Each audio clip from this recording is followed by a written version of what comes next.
ku hitungin. 1, 2, 3.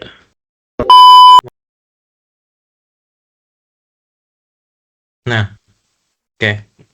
Bayangkan seorang perawat UGD pada jam 3 pagi. Beliau baru saja menangani pasien gawat darurat. Tubuhnya lelah, matanya berat.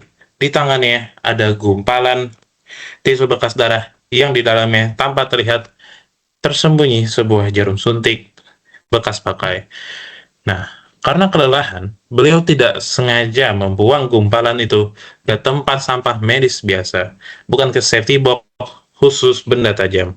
Secara visual, itu terlihat seperti gumpalan tisu biasa. Nah, lalu jumpalah petugas kebersihan. Ia mengambil kantong sampah tersebut, lalu memadatkannya dengan tangan, dan terjadilah kecelakaan kerja. Jarum itu menembus sarung tangan dan melukai petugas. Nah, ini adalah salah satu dari latar belakang atau urgensi kita untuk membuat solusi ini. Yang pertama, risiko infeksi, cedera benda tajam, dan pencemaran akibat salah pilah limbah medis. Nah, mungkin Anda bertanya, bukankah sudah ada teknologi atau kamera pintar untuk memilah sampah ini?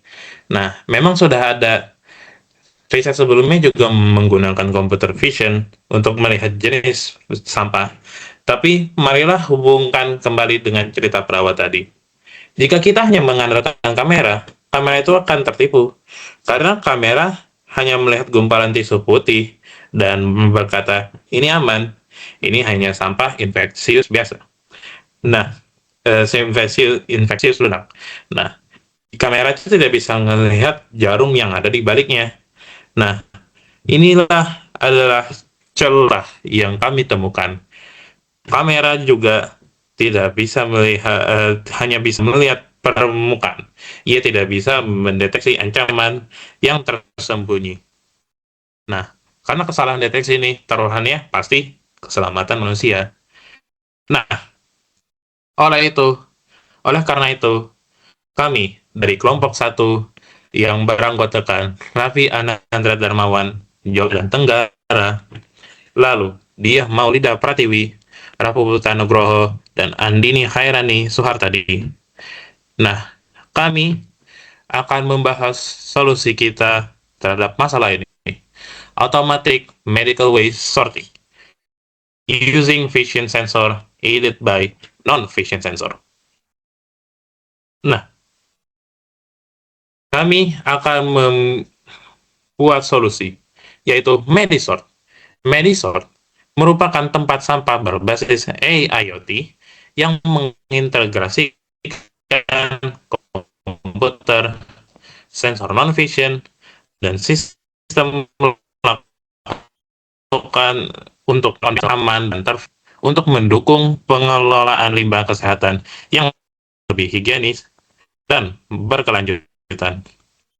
Nah, dengan solusi ini, kami menghadirkan manfaat nyata bagi kesehatan, fasilitas kesehatan, yaitu kami ingin tenaga kesehatan dan petugas kebersihan meningkatkan keselamatan mereka, karena kami ingin melindungi mereka dari kebersihan risiko tertusuk tajam yang tersembunyi. Seperti pada cerita itu, karena jarumnya itu terselimuti oleh tisu, kamera hanya melihat tisu dan itu belum cukup karena masih ada jarum di dalamnya. Nah, kami juga ingin mengurangi kesalahan pemilihan melalui fungsi sensor visual dan non-visual. Nah, seperti tadi kita ingin mengurangi itu. Lalu yang ketiga adalah mendukung mitigasi risiko dan monitoring limbah secara real time. Nah, kami ingin pihak rumah sakit bisa memantau status limbah berbahaya ini secara langsung lewat sistem IoT, memastikan penanganan mereka lebih cepat dan tepat. Nah, Medisort ini hadir untuk memastikan bahwa teknologi bekerja sepenuhnya untuk melindungi manusia. Lalu, kami ingin menutupi juga kelemahan manusia yang lelah dan dan kelemahan kamera yang terbatas. Nah, terima kasih. Nah, kemudian state of the art-nya. Jadi, sebelum kami melakukan perealisasian dari latar belakang dan apa yang ingin kita buat ini, kami mencari sampai mana sih research yang pengenalan atau sorting sampah medikal ini sudah ada. Jadi kami menemukan sebuah research yaitu Medical Waste Sorting Machine Development with IoT and Neural Model Utilization, yang dimana pada research ini tuh memanfaatkan model YOLO V8 untuk mendeteksi dan memisahkan limbah berbahaya. Jadi mereka ngelabelin 6.000 atau 7.000 dataset. Untuk setiap label itu tuh dikasih nama, masker, sarung tangan, jarum suntik, dan lain-lain. Nah itu menunjukkan kalau akurasinya itu sebesar 93,75%. Nah, namun pada research ini itu mereka tidak bisa mendeteksi ketika katakanlah barangnya ini tuh basah, dan ketika barangnya basah atau barangnya ini tuh tertutupi dengan barang lain, misal seperti kantong plastik hitam yang menyimpan suatu logam gitu, mereka nggak bisa mendeteksi karena YOLO sendiri mendeteksi hanya via citra. Kemudian juga pada SOTA kedua yaitu sistem pemilahan limbah medis padat. Ya, ini desainnya adalah Design and Implementation of Solid Medical Waste Sorting System based on Inductive Proximity Sensor and Radio Frequency Identification. Jadi pada SOTA atau research yang ini itu mereka meresearch tentang pemilahan limbah medis otomatis dengan mengintegrasikan sensor inductive proximity. Itu sensor untuk mendeteksi unsur logam pada barang yang dideteksi. Jadi mereka memisahkan limbah logam dengan non logam. Nah ini masalahnya apa? Ketika dia itu nggak logam, maka nggak tahu nggak logamnya itu tuh apa gitu. Jadi harus kedua SOTA ini. Nah, baik. Kemudian adalah research gap-nya, seperti yang tadi saya singgung. Yang gap-nya itu yaitu ketika pendekatan berbasis computer vision atau YOLO V8 ini tuh hanya bisa beroperasi pada persepsi visual atau pada surface level perception dan tidak mampu mendeteksi properti tersembunyi di dalam objek, atau misal properti logam di dalam plastik hitam itu kan terdeteksi hitam ya, tidak logamnya. Padahal kita ingin mengelompokkannya tuh ada seperti, oh ini walaupun plastik tapi isinya itu malah logam gitu. Berarti ini lebih baik dimasukin ke bagian logam, atau plastik botol yang isinya itu tuh sesuatu cairan yang hazardous. Itu kan walaupun botol bisa di recycle tapi cairannya ini berbahaya, tetap harus diterminasi atau dihilangkan secara langkah-langkah yang tepat. Kemudian jika pendekatannya ini dengan sensor fisik aja seperti inductive proximity, walaupun terbukti bisa memisahkan logam, tapi implementasi pada sistem yang berdiri sendiri ini kurang mampu untuk mengenali konteks jenis limbah non logam seperti yang tadi saya jelaskan, yaitu ketika ini nggak logam nih, tapi apakah ini nggak logam itu bisa didaur ulang, atau ini nggak logam tapi kontaminasi harus segera dibuang. Nah, maka dari itu dari kedua hal ini tuh menunjukkan gap, yaitu belum adanya penggabungan pendekatan dari keduanya, yaitu mekanisme cross validation atau validasi sirang secara real time, di mana data sensor non visionnya ini digunakan untuk mengoreksi atau memveto keputusan visual demi alasan keselamatan atau safety critical sorting. Seperti contoh yang sebelumnya, yaitu terdapat plastic bag recyclable, ya, tapi bisa aja isinya logam dan atau jarum. Nah, ini kan jadi harus tahu gitu kalau ini tuh sebenarnya kontennya tuh mostly masuk ke logam atau masuk ke jarum gitu. Walaupun terdapat plastik bagnya. Nah, kemudian novelty.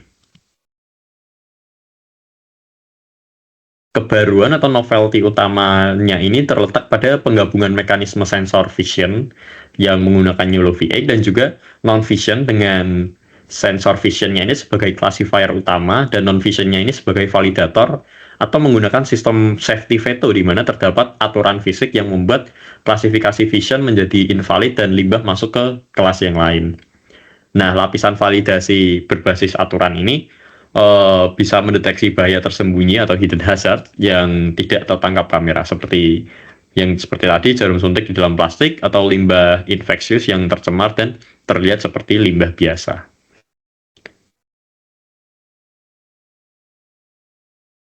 Perkenalkan, nama saya Adinia Irani Surtadi. Saya akan menjelaskan mengenai metode dasar pengembangan karya Smart Trashcan berbasis IoT.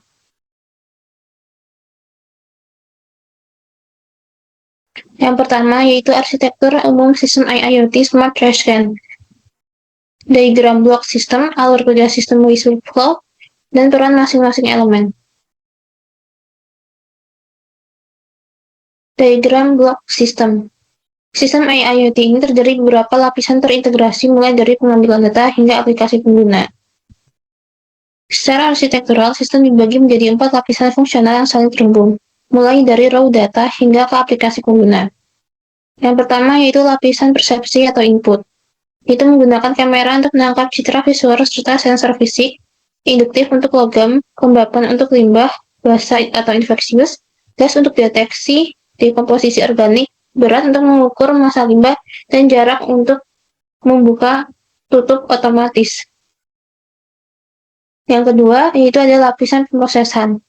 Lapisan pemrosesan ini memanfaatkan Raspberry Pi 4 untuk inferensi YOLO V8 dan ESP32 untuk kontrol sensor serta aktuator. Selanjutnya ada lapisan aktuasi, yaitu menggunakan motor servo untuk membuka gerbang dan pemilahan limbah. Selanjutnya ada lapisan jaringan, yaitu transisi data dari kabel menggunakan protokol HTTP atau MQTT ke server cloud dan ditampilkan pada dashboard monitoring real-time, yaitu pada lapisan aplikasi seperti Blink atau platform web custom.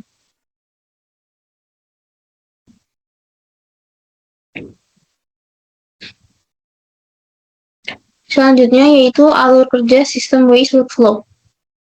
Pada sistem ini, sistem bekerja secara berurutan dan aman.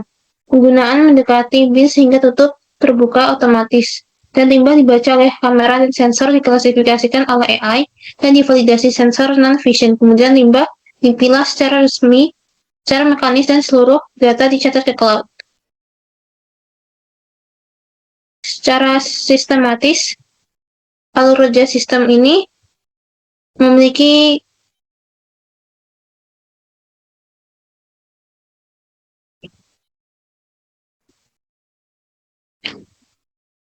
selanjutnya itu ada alur kerja sistem atau waste workflow.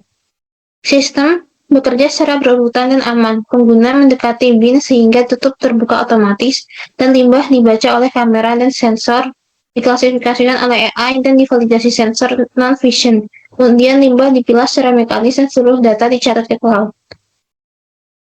Sistem beroperasi melalui urutan proses yang selalu sistematis untuk memastikan keamanan. Yaitu yang pertama, waste insertion, pengguna mendekati bin sensor, ultrasonic mendeteksi kehadiran dan membuka tutup bin secara otomatis. B.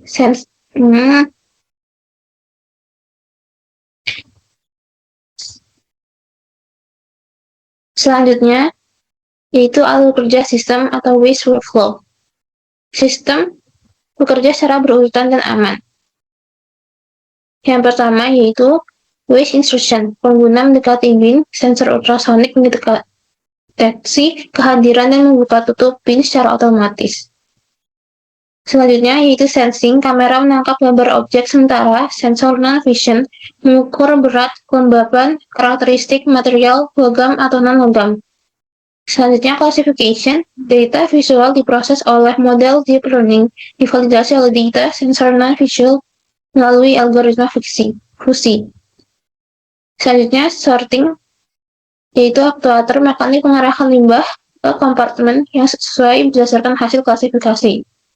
Yang terakhir yaitu logging, yaitu data transaksi, jenis, berat, waktu dikirim ke platform cloud untuk pencatatan permanen. Secara singkatnya, sistem bekerja secara berurutan, yaitu pengguna mendekati bin sehingga tutup terbuka otomatis dan limbah dibaca oleh kamera dan sensor. Diklasifikasikan oleh AI dan divalidasi sensor non-vision. Kemudian limbah dipilah secara mekanis dan seluruh data dicatat ke cloud.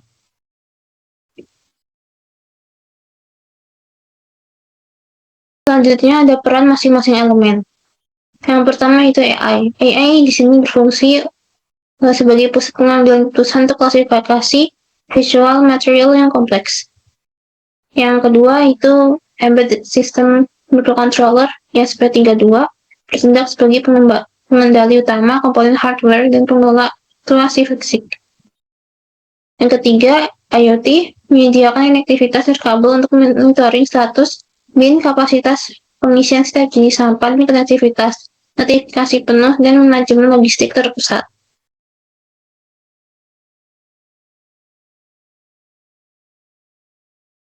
Selanjutnya, elemen kecerdasan klasifikasi limbah medis berbasis vision. Sistem menggunakan kecerdasan buatan berbasis vision.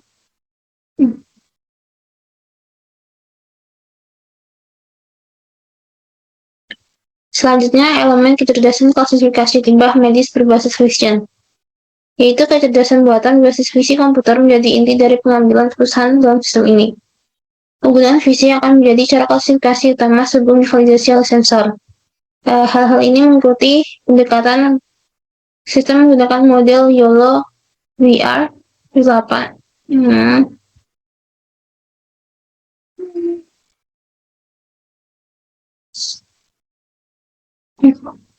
Selanjutnya itu elemen kecerdasan klasifikasi limbah medis berbasis vision. Kecerdasan buatan berbasis visi komputer menjadi inti dari pengambilan keputusan dalam sistem ini. Penggunaan visi akan menjadi cara klasifikasi utama sebelum divalidasi oleh sensor. Mengikuti pendekatan sistem menggunakan model YOLO V8 yang dijalankan pada Raspberry Pi 4. Model ini dipilih karena kemampuannya melakukan deteksi objek secara real-time dan efisiensi sumber daya yang baik. Hal ini juga membuat sistem mampu mengklasifikasikan limbah ke dalam 4 kategori utama, yaitu yang pertama sharps atau benda tajam seperti jarum suntik, pisau, bedah, dan pecahan kaca. Yang kedua infectionist, yaitu infectious, masker bekas, sarung tangan terkontaminasi, dan perban. Yang ketiga non-infectious, sampah umum yang tidak terkontaminasi cairan tubuh. Yang keempat recyclable, botol plastik atau kemasan obat yang dapat didaur ulang. Pemilihan pendekatan vision didasarkan pada akurasi visual yang tinggi, mencapai 98% mean average precision (MAP) dalam pengujian lab, dan kemampuan adaptasi model terhadap jenis limbah baru melalui pelatihan ulang dataset. Singkatnya, sistem menggunakan kecerdasan buatan berbasis visi komputer sebagai metode klasifikasi utama yang kemudian divalidasi oleh sensor non-vision model YOLO V8, dijalankan pada Raspberry Pi 4 untuk melakukan deteksi limbah medis secara real-time dan efisien. Selanjutnya, yaitu elemen sistem benam integrasi sensor non-vision sebagai decision aid.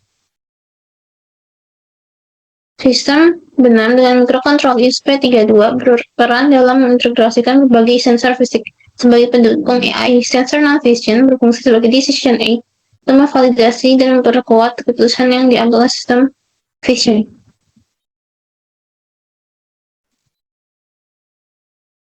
Komponen sensor non-vision yang digunakan mengikuti sensor induktif, digunakan khusus untuk mendeteksi logam pada limbah benda tajam dengan waktu respon cepat. Yang kedua, sensor berat, load cell, mengukur massa jenis material untuk membedakan objek yang secara visual mirip tapi memiliki densitas berbeda.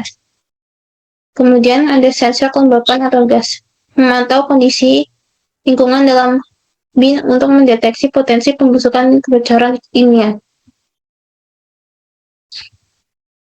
Sistem menerapkan logika fusi dengan hak veto pada sensor induktif, sehingga deteksi logam secara otomatis diprioritaskan sebagai limbah tajam demi meningkatkan keselamatan pemilahan. Seperti yang dikatakan tadi, logika fusi pada sistem smart transient menerapkan mekanisme hak veto pada sensor induktif untuk kategori sharps dengan tujuan meningkatkan aspek keselamatan dalam proses pemilahan limbah medis. Pendekatan ini didasarkan pada fakta bahwa klasifikasi berbasis kamera dapat dipengaruhi oleh tampilan visual layar objek, seperti penutup plastik atau kondisi pencahayaan, sehingga berpotensi menghasilkan kesalahan klasifikasi. Sebaliknya, sensor induktif mampu mendeteksi sifat material intrinsik berupa kandungan logam yang dapat disamarkan secara visual.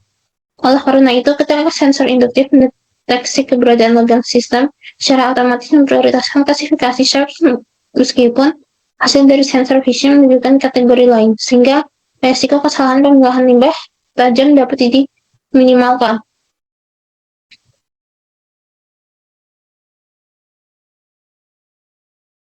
Selanjutnya, elemen IoT monitoring dan manajemen data limbah medis. Elemen IoT mengubah BIM menjadi sistem manajemen limbah terintegrasi SP32, mengirimkan data, klasifikasi, dan status BIM ke cloud melalui Wi-Fi, memungkinkan monitoring real-time, notifikasi otomatis saat BIM penuh, serta analitik data untuk optimasi pengelolaan limbah medis. Fitur utama dalam elemen IoT ini meliputi monitoring real-time dashboard seperti TK-Tinker, Link, atau platform custom, menampilkan jenis limbah, waktu pembuangan, dan kapasitas secara langsung. Yang kedua, notifikasi otomatis, yaitu sistem mengirimkan alert SMS push notification saat BIM mencapai kapasitas 90%. Yang ketiga, analitik data. Data tersimpan dalam database MySQL atau Firebase dapat dianalisis untuk mengoptimalkan klasifikasi limbah medis. Selanjutnya, mekanisme pemilihan dan aktuasi fisik.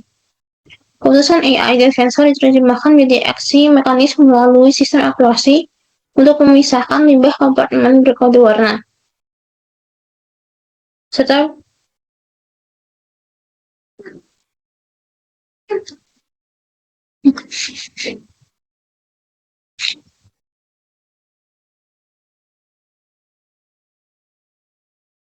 selanjutnya, mekanisme pemilahan dan aktuasi fisik.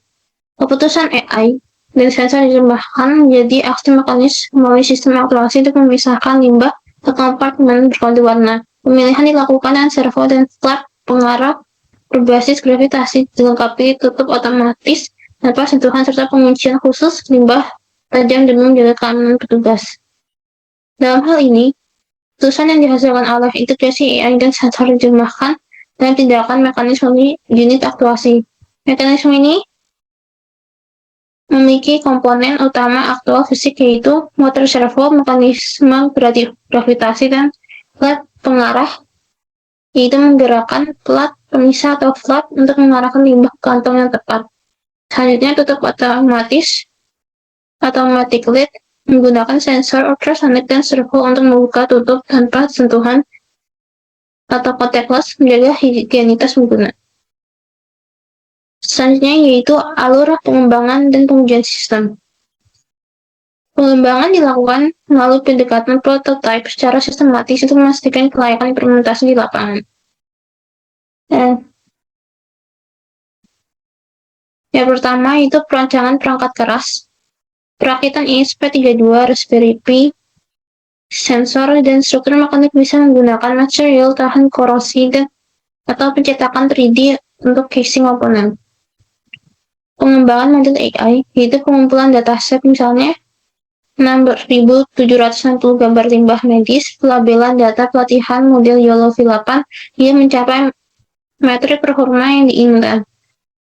Selanjutnya, yang ketiga, integrasi sensor dan IoT mengembangkan komunikasi serial antara ESP32 dan model AI, serta mengkonfigurasi MQTT untuk pengiriman data ke dashboard cloud. Yang keempat, yaitu pengujian fungsional dan kinerja, yaitu terdapat akurasi klasifikasi dan respons sensor. Pada akurasi klasifikasi, yaitu menguji kemampuan sistem dalam mengenali sampel limbah dengan target lebih dari 93%. Selanjutnya, yaitu respons sensor mengukur latensi dan deteksi hingga aktuasi fisik. Target rata-rata yaitu kurang dari 20 detik per siklus. Yang terakhir, Stabilitas sistem, yaitu uji ketahanan operasional selama 48 jam dan stabilitas koneksi jaringan dalam lingkungan rumah sakit.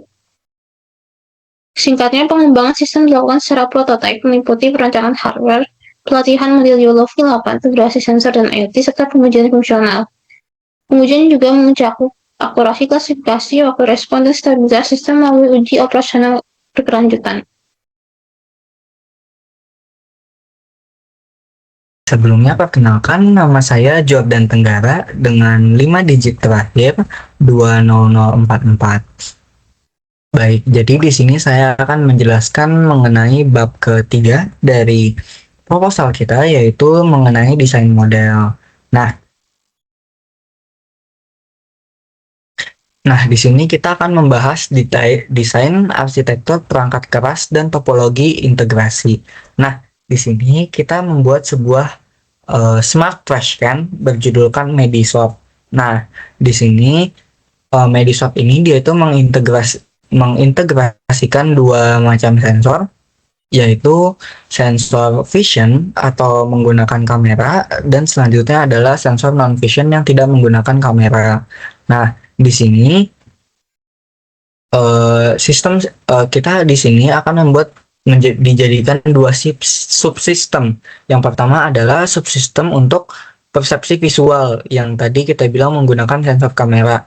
Nah, di subsistem ini di sini kita namakan sebagai high level processing unit. Nah, kenapa disebut high level? Karena di sini menggunakan yang dilakukan adalah tingkat tinggi, yaitu seperti pengolahan citra dan sebagainya. Nah, di subsistem ini ngapain sih? Nah, di subsistem ini kita akan menggunakan Raspberry Pi. Raspberry Pi-nya ini nanti akan dihubungkan dengan sebuah kamera, di mana kamera itu saat limbah medis datang, itu kameranya akan menangkap gambar sebagai data yang dimana akan diproses menggunakan model YOLO version 8. Nah, secara real time. Nah, dari data tersebut akan diklasifikasikan limbah medis tersebut termasuk ke dalam klasifikasi apa. Nah, selanjutnya ada subsistem yang kedua, yaitu menggunakan kendali fisik atau kita sebut sebagai low level. Kenapa kita anggap sebagai low level? Karena dia itu berhubungannya langsung dengan perangkat fisik, beda dengan high level yang diolah itu adalah gambar, terus citranya diubah-ubah untuk diklasifikasikan gitu. Nah, subsistem kendali fisik ini dia akan membaca data sensor, lalu dikendalikanlah motor si servonya. Servo itu yang gerbang tadi melalui sinyal PWM. Sinyal PWM itu push. Nah, jadi di sini itu saat limbah medis masuk, kan di high level kamera akan menangkap gambar lalu diproses lewat Raspberry Pi dengan model YOLO. Nah, di saat yang bersamaan sensor-sensor non vision itu akan bekerja, dicek dari kelembapannya, gas yang dikeluarkan, bisa beratnya, bisa juga apakah karakteristik dari limbah medis itu terbuat dari logam atau enggak. Nah, dari situ nanti saat dari high level processing unit itu selesai dikomputasi, misal yang masuk adalah jarum, lalu dari jarum itu difoto-foto oleh kamera dan digunakan model, lalu diklasifikasikan kalau dia itu jarum. Nah, nanti akan ada cross check lagi dari yang non vision. Kalau dari non vision ternyata dia tuh mengandung logam, berarti benar nih bisa jarum. Nah, berarti dari situ kalau udah dua-duanya oke, maka servonya maka SP32-nya ini nanti akan mengendalikan si motor servo untuk menggerakkan limbah medis tersebut ke kompartemen yang seharusnya gitu loh. Nah, dua unit tadi, high level processing dan low level control itu digabungkannya oleh serial komunikasi yang namanya UART.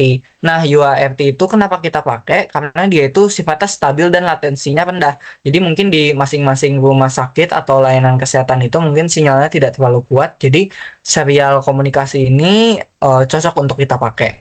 Tuh. Nah, ini gambaran sedikit tentang alur atau topologi dari arsitektur Medisort. Nah, yang pertama adalah kita akan membahas mengenai lapisan persepsi dulu, yaitu inputannya. Jadi apa yang kita deteksi? Yang pertama adalah yang tadi high level processing unit, itu kita memakai sebuah kamera sensor visual. Nah, selanjutnya sensor non visualnya itu ada DHT22, ini itu sensor untuk mengecek kelembapan, MQ135 untuk mengecek kadar gas. Selanjutnya ada HX dan load cell. Load cell itu nanti untuk mengecek berat. Ada LJ12 itu tuh induction, itu lu ngecek dia itu ada logam atau enggak. Selanjutnya adalah HCSR, itu adalah ultrasonic. Nah, selanjutnya adalah di pemrosesan. Dari sensor visual itu, maka data yang didapetin oleh sensor visual akan dikirim ke Raspberry Pi.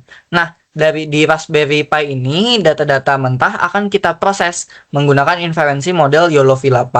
Nah, setelah kita proses, kita dapetin klasifikasi dia tuh apa, lalu akan dikirim ke ISP. Nah, di saat yang bersamaan, saat limbah medis masuk, itu akan dicek juga dia itu lembab nggak, dia itu mengeluarkan, apakah dia mengeluarkan gas, beratnya sebagaimana, dan apakah dia mengandung logam atau enggak. Nah, dari dua itu, misal dari Raspberry Pi tadi munculnya adalah jarum, dan dari sensor non visual juga mendukung kalau dia itu bentuk tajam karena dia mengandung logam. Maka di sini akan menyalakan sebuah aktuator yang kita pakai adalah yang penahan valve diverter ini, lalu akan digerakkan untuk ke kompartemen yang berisikan limbah medis untuk benda tajam gitu. Nah, di sini sebenarnya juga ada sensor HCSR32 dan servo MC90S. Jadi di sini adalah sebelum memulai dari limbah medis masuk itu, kita akan menggunakan HCSR32, yaitu sensor ultrasonik yang mana ketika ada pengguna yang datang membawa limbah medisnya. Nah, di jarak tertentu sensor HCSR32 ini akan mendeteksi melalui ultrasonik, oh ternyata ada pengguna yang datang. Nah, di sini teridentifikasi bahwa ada pengguna yang ingin memasukkan limbah medis yang akan kita klasifikasikan. Lalu dari sensor ultrasonik ini dikirim ke ISP. Dari ISP akan menggerakkan servo MC90S untuk membuka tutup dari Medisort atau tempat sampah otomatis itu. Nah, dari ISP juga akan datanya akan kita publish melalui MQTT Cloud Server, yang mana MQTT juga akan meng-subscribe data tersebut. Selanjutnya dari MQTT Cloud Server akan dikirim ke dashboard cloud, di mana dashboardnya ini nanti akan memunculkan data-data atau statistik dari sudah ada apa saja gitu. Mungkin kan kita ada 4 kompartemen atau 4 klasifikasi dari limbah medis. Nah, dari klasifikasi tersebut bisa saja, oh mungkin yang tajam itu sudah setengah, atau ternyata yang infeksi ternyata sudah penuh. Jadi kalau sudah memenuhi threshold tertentu atau batasan tertentu, nanti akan terjadi dikirim sebuah notifikasi. Oh, kalau yang infeksinya sudah penuh, nanti ada notifikasi. Oh, kalau kompartemen untuk infeksi sudah penuh, maka disarankan untuk diambil dan mungkin dilanjutkan proses selanjutnya gitu loh. Dan data-data tersebut akan kita simpan di sebuah database.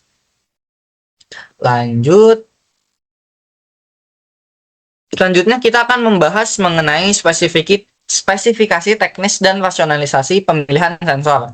Di sini kita akan membahas yang non visionnya karena kamera sangat fleksibel. Kita mau kamera apa saja nanti disambungkan dengan Raspberry Pi. Nah, di sini pertama kita akan menggunakan sensor ultrasonik. Seperti yang sudah kita jelaskan tadi, sensor ultrasonik ini gunanya itu untuk dia tuh mendeteksi ada pengguna dalam jarak tertentu nggak yang datang. Kalau ada, berarti nanti sinyal akan dikirim untuk membuka gerbang servo yang bagian lipnya atau tutup, untuk membuka tutup dari si Medisort. Selanjutnya adalah sensor logam. Sensor logam itu kita pakai untuk mengandung apakah limbah medis yang masuk mempunyai kadar logam atau tidak. Karena biasanya kalau mengandung kadar logam, maka kita dapat mengklasifikasinya sebagai sharp. Karena biasanya yang mengandung yang dia mengandung kadar logam mungkin biasanya jarum dan sebagainya. Selanjutnya ada dua ini, yaitu sensor kelembapan dan sensor gas. Nah, dua ini tuh mereka bekerjanya secara bersamaan. Mereka itu bekerja sama. Nah, dua ini tuh bekerjanya untuk mengecek apakah limbah medis yang masuk dia itu bisa kita kategorikan sebagai bersifat infeksius ataupun tidak infeksius. Kenapa? Karena biasanya kalau limbah medis yang bersifat infeksius biasanya mempunyai kadar kelembapan yang tinggi.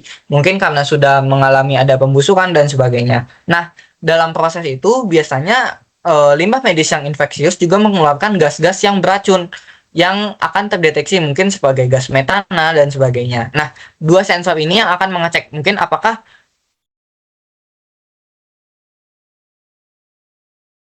sensor tersebut mendetek ternyata suatu barang yang masuk mempunyai kelembapannya tinggi dan dia mengeluarkan gas-gas yang dikategorikan sebagai gas yang biasanya muncul di limbah medis yang beracun, maka limbah medis tersebut akan dikategorikan sebagai infeksius dan digerakkan atau dijatuhkan melalui servo untuk ke kompartemen yang berisi limbah infeksius. Ada satu lagi, tadi ada untuk sensor berat yaitu HX711 dan load cell. Nah, sensor ini tuh gunanya untuk mengecek beratnya itu udah sampai mana. Jadi kalau sudah akan bertambah terus dengan berat-berat yang sudah masuk di kompartemen selanjutnya. Mungkin kalau sudah mencapai berat tertentu, maka akan kita anggap mungkin sudah waktunya untuk ditukar. Maksudnya kompartemennya mungkin akan diambil dan diganti dengan yang baru supaya dia tidak penuh. Gitu. Selanjutnya adalah desain mekanisme pemilahan. Nah, pemilahannya itu gimana sih alurnya? Yang pertama adalah kalau ada pengguna yang datang, kan tadi akan dideteksi oleh sensor ultrasonik. Nah, dari ultrasonik, lid dari penutup dari medisort itu akan kebuka. Nah, kebuka maka pengguna akan memasukkan limbah medis tersebut ke dalam inspection chamber, yaitu kayak suatu tempat yang isinya menahan limbah medis yang masuk. Nah, setelah masuk, limbah medis tersebut akan ditahan oleh yang namanya servo MG996R. Nah, servo ini itu akan menahan untuk sementara selama limbah medis tersebut sedang diklasifikasikan. Nah, di inspection chamber ini limbah medis akan diambil gambarnya oleh kamera, lalu dites beberapa sensor dan akan diklasifikasikan apakah limbah medis tersebut apakah dia tajam, apakah dia infeksius, non infeksius atau bahkan limbah yang bisa kita recycle gitu. Setelah kita dapat dia itu termasuk ke klasifikasi mana, maka akan dinyalakan yang namanya mekanisme flap diverter. Nah, ini tuh apa? Nah, sebelumnya mekanisme flap diverter ini juga diurus atau dipegang oleh servo MG996R. Jadi dia tidak hanya menahan limbah medis, dia juga yang akan menggerakkan apakah limbah tersebut akan masuk ke kompartemen 1, 2, 3, atau 4. Nah, jadi setelah digerakkan, jadi sistemnya adalah satu kan ditahan dulu. Misal dia itu masuk ke kompartemen 1, maka nanti akan dimiringkan supaya dia jatuhnya ke kompartemen 1. Nah, kompartemen itu ada 4 sesuai dengan 4 klasifikasi yang kita ambil, yaitu ada limbah tajam, limbah infeksius, limbah yang tidak infeksius, dan limbah yang dapat kita recycle atau daur ulang. Selanjutnya adalah pengembangan dari model kecerdasan buatan. Tadi kan sudah kita bahas mengenai non-visual sensor. Nah, di sini kita akan bahas lebih dalam mengenai model kecerdasan buatan yang kita pakai. Nah, kita di sini menggunakan yang namanya arsitektur YOLO version 8. YOLO itu you only look once. Jadi dia akan ngelihat satu, kita kategorikan apa satu-satu gitu. Nah, kita YOLO version 8 ini apa? Dia itu sebuah arsitektur kecerdasan buatan yang bersifat deep learning. Jadi dia itu punya lapisan-lapisan tertentu. Nah, si YOLO version 8 ini juga bersifat sebagai single state object detection yang saya sudah sedikit dibahas. Single state, jadi dia itu ada satu objek yang masuk akan diklasifikasikan dia itu masuknya ke apa menggunakan data-data yang sudah ada. Selanjutnya dia itu keunggulan kita memakai YOLO version 8 ini juga dia bisa mendeteksi secara real time gitu.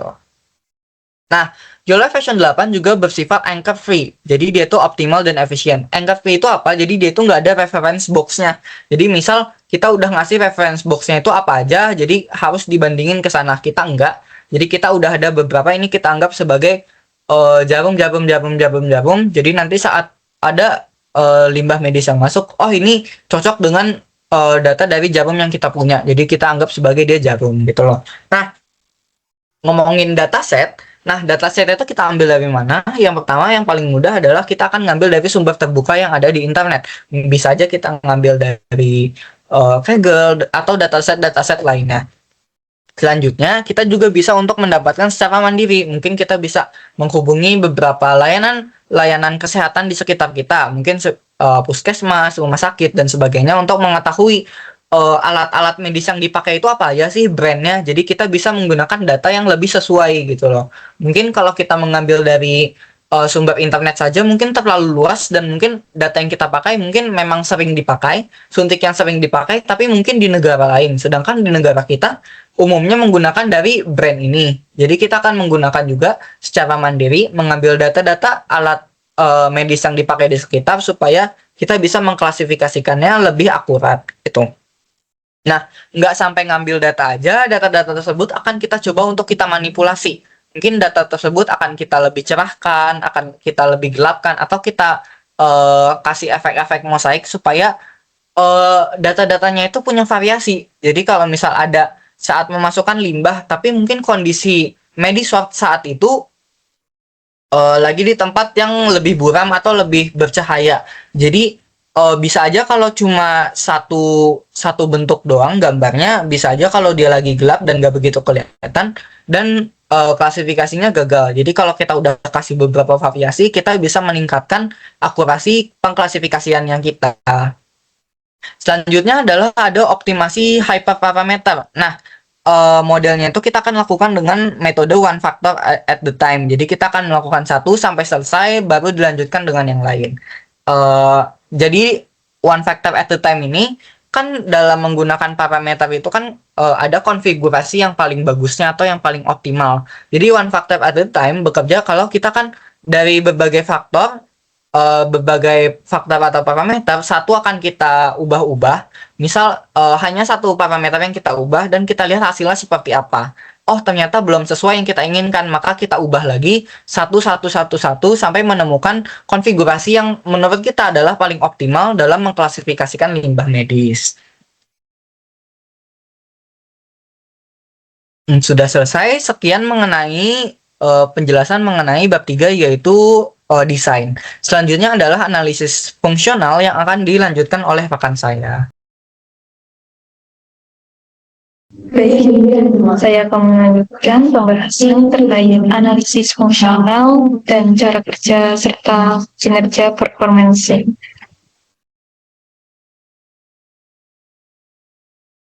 Yang pertama, kita akan membahas analisis fungsional dan cara kerja sistem. Dan di mana di sini saya akan menjelaskan bagaimana sistem itu bekerja dari awal hingga akhir dan mengapa hal tersebut itu tiada.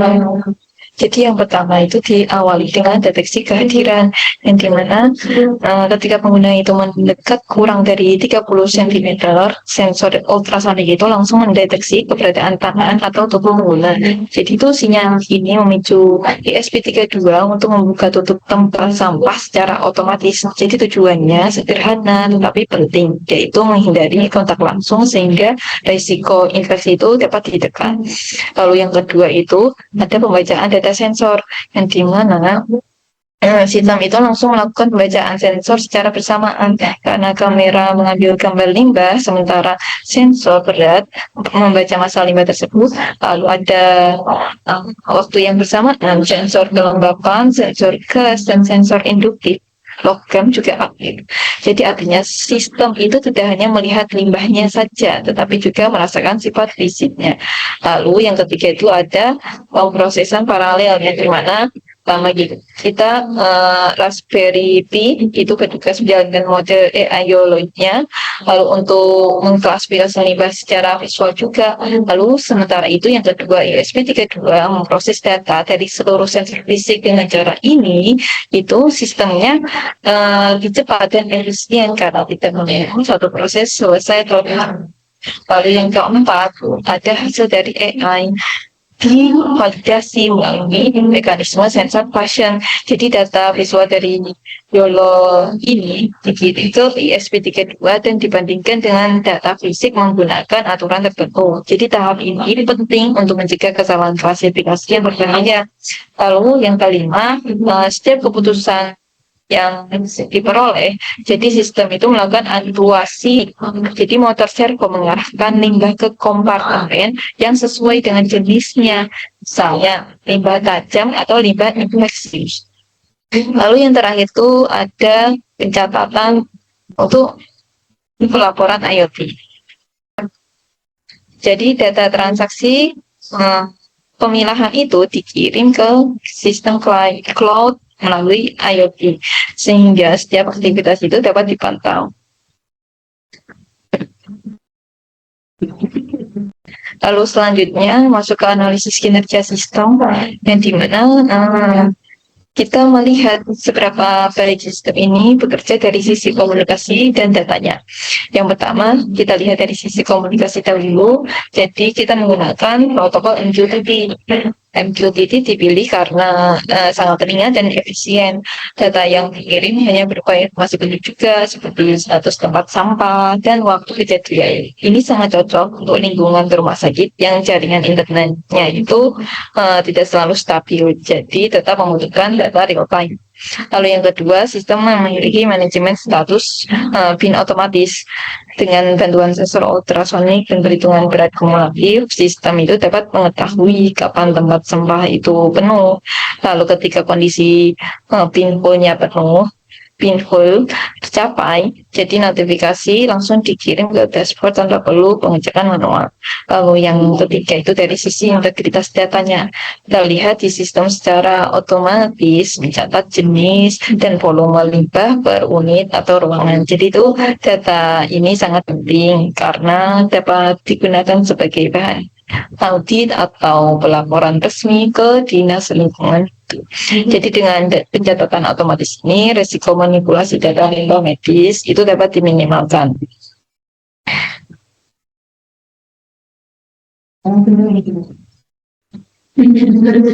Baik, cukup sekian dari kelompok 1. Sekian dari kami. Terima kasih atas perhatiannya. Wassalamualaikum warahmatullahi wabarakatuh.